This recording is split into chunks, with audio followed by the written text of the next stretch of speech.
MP DElEd द्वितीय वर्ष वाले जो बच्चे हैं, शिक्षा में समावेशी एवं जेंडर मुद्दे, कल का ये पेपर है।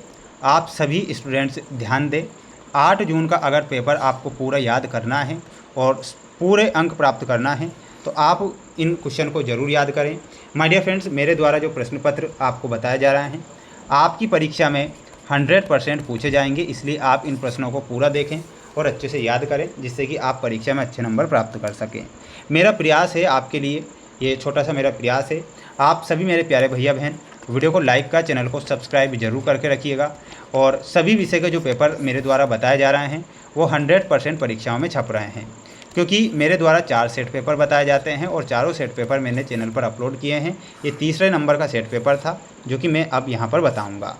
प्यारे विद्यार्थियों, ये प्रश्न हैं जो परीक्षा में आपको दिए जाएंगे और आपसे पूछे जाएंगे। ध्यान से आप प्रश्न देखें और याद करें। सही विकल्प चुनकर लिखिए में आपसे पहला प्रश्न परीक्षा में पूछा जाएगा कि शिक्षा की आधुनिक धारणा है। प्यारे विद्यार्थियों, शिक्षा की आधुनिक धारणा क्या होगी? तो इसमें आपको क्या लिखना है?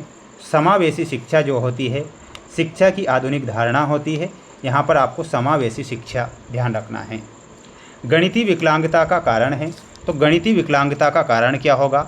तो यहाँ पर आप लिखेंगे तंत्रिका तंत्र में चोट। क्या लिखेंगे? तंत्रिका तंत्र में चोट गणितीय विकलांगता का कारण होगा। तो यहाँ पर आप तंत्रिका तंत्र में चोट करेक्ट करेंगे।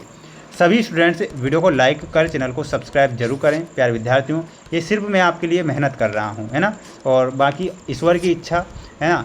तो सभी स्टूडेंट्स अच्छे से पढ़कर ही जाएं।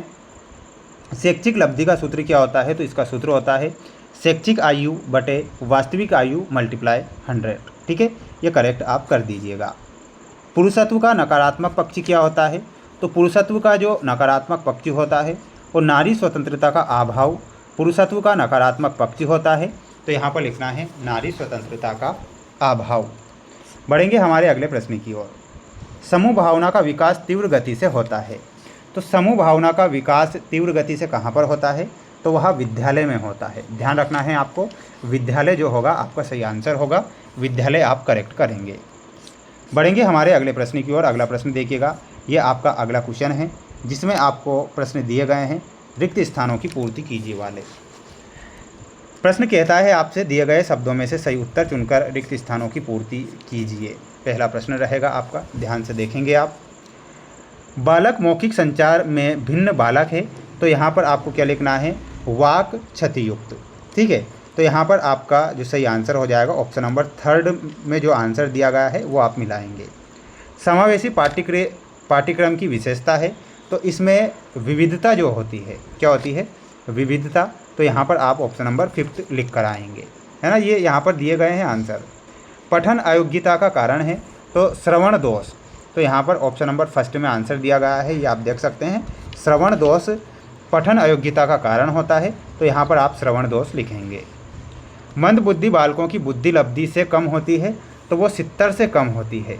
किससे होती है? 70 से ये कम होती है। ये आप यहाँ पर देखिएगा प्रश्न क्या है कि मंद बुद्धि बालकों की बुद्धि लब्धि 70 से कम होती है। नारीवाद नारी से संबंधित प्रक्रिया है। तो ये अधिकारों से संबंधित प्रक्रिया है। तो यहाँ पर आपको लिखना रहेगा अधिकारों से संबंधित। ये आप देख सकते हैं अधिकारों से संबंधित। ठीक है, तो ये आप यहाँ पर स्क्रीनशॉट ले लीजिए इन सभी प्रश्नों के। इसके बाद हम बढ़ेंगे हमारे अगले क्वेश्चन की ओर। अगला क्वेश्चन देखिएगा, ये रहा आपकी स्क्रीन के सामने। एक वाक्य में उत्तर लिखिए में इन सभी के आंसर बताऊंगा मैं। जेंडर शब्द, समावेशी पाठ्यक्रम, ब्रेल लिपि के आविष्कारक का नाम, पुरुषत्व का अर्थ और लिंग भेद क्या है। तो ध्यान से इनके आंसर आपको देखना है। देखिएगा, आंसर 5 क्वेश्चन के आ चुके हैं। ये 1-1 नंबर वाले क्वेश्चन रहेंगे।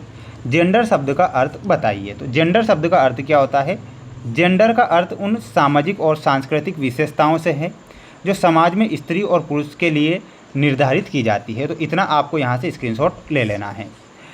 अगला क्वेश्चन है समावेशी पाठ्यक्रम क्या है? तो लिखना है समावेशी पाठ्यक्रम वह है जो सभी छात्रों की विविध आवश्यकताओं, क्षमताओं और पृष्ठभूमि को ध्यान में रखते हुए समान सीखने के अवसर प्रदान करता है। ब्रेल लिपि के आविष्कारक का नाम था तो लुई ब्रेल। क्या नाम था? Louis Braille. इन दोनों प्रश्नों के आंसर हैं। स्क्रीनशॉट आप ले लीजिए और याद कर लीजिएगा। प्यारे विद्यार्थियों, मेरे सभी प्यारे भैया बहन अच्छे से प्रयास मेहनत करेंगे। ये आपका अगला क्वेश्चन देख लीजिए। पुरुषत्व का अर्थ लिखिए। तो पुरुषत्व का अर्थ उन गुणों, व्यवहारों और भूमिकाओं के समूह से है जिन्हें किसी समाज में पुरुषों के लिए उपयुक्त माना जाता है। लिंग भेद क्या है? लिंग के आधार पर व्यक्तियों के बीच किया जाने वाला भेदभाव या असमान व्यवहार लिंग भेद कहलाता है। इतना आप यहाँ से स्क्रीनशॉट ले लेंगे।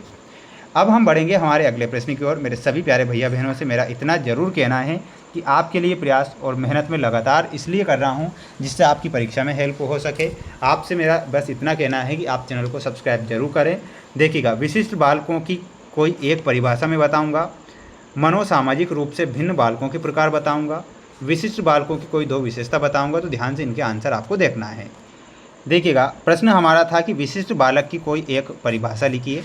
तो एक परिभाषा होती है क्रो एवं क्रो के अनुसार। विशिष्ट शब्द ऐसे लक्षण या उस व्यक्ति के लिए प्रयुक्त किया जाता है जिसके कारण वह व्यक्ति अपने साथियों का ध्यान अपनी ओर आकर्षित करता है और जिससे उसकी क्रियाओं की कुशलता भी प्रभावित होती है। इतना आप यहाँ पर स्क्रीनशॉट के माध्यम से याद करेंगे और लिखेंगे। अगला प्रश्न परीक्षा में आएगा, आप ध्यान से देखिएगा। मनोसामाजिक रूप से भिन्न बालकों के प्रकार लिखिए। तो इसके जो प्रकार हैं यहाँ पर आपको स्क्रीनशॉट लेना है। ध्यान से देखिएगा, ये प्रकार होंगे। संवेगात्मक रूप, देखिएगा, संवेगात्मक रूप से अशांत बालक, सामाजिक रूप से कुसमायोजित बालक, अपराधी बालक, वंचित बालक, ये मनोसामाजिक रूप से भिन्न बालकों के प्रकार हैं। तो ये आप यहाँ पर स्क्रीनशॉट के माध्यम से ये आंसर लिख कर आएंगे। अगला क्वेश्चन देखिएगा। अगला क्वेश्चन आपकी स्क्रीन के सामने है कि विशिष्ट बालकों की कोई 2 विशेषता लिखना है। तो ये दोनों विशेषता आपकी स्क्रीन के सामने है। देखिएगा, जैसे कि विचलन, इसमें लिख कर आना है। यह बालक शारीरिक, मानसिक, संवेगात्मक या सामाजिक रूप से सामान्य बालकों की तुलना में औसत से काफ़ी अलग होते हैं। विशेष शैक्षिक आवश्यकता में लिखना है, इन बालकों की क्षमताएं सामान्य से भिन्न होने के कारण इन्हें अपनी पूर्ण क्षमता के विकास के लिए विशिष्ट शिक्षण विधियों और सेवाओं की आवश्यकता होती है। तो ये आप स्क्रीनशॉट ले लेंगे। तो ये क्वेश्चन जो मेरे द्वारा बताए जा रहे हैं, माय डियर फ्रेंड्स, मेरे सभी स्टूडेंट्स से कहना है कि ये मोस्ट के तौर पर क्वेश्चन बता रहा हूँ। कुछ और ये प्रश्न जो बच रहे हैं इनके आंसर आप चैट जीपीटी के माध्यम से निकाल सकते हैं। स्क्रीनशॉट ले लीजिएगा ना, आजकल चैट जीपीटी चल रहा है तो बिल्कुल सटीक आंसर देगा। स्क्रीनशॉट ले लीजिए इनका और अच्छे से प्रयास मेहनत करिएगा। मेरे द्वारा ओनली ऑन IM के क्वेश्चन ही पेपर बताए जाते हैं। किसी प्रकार से आप भी रियल या वायरल के चक्कर में तो नहीं पड़ रहे हैं। सभी को चैनल को सब्सक्राइब जरूर करना है ताकि मैं अगला जो सेट पेपर लेकर आऊँगा वो भी आपको बताऊँगा। आपके लिए प्रयास मेहनत लगातार प्रत्येक विषय में करूँगा, ये मेरा आपसे छोटा सा वादा है। और अच्छे से आप भी मेहनत करें। ये आपका अगला सेट पेपर रहेगा जो कि मैं आपको नेक्स्ट वीडियो में बताने जा रहा हूँ।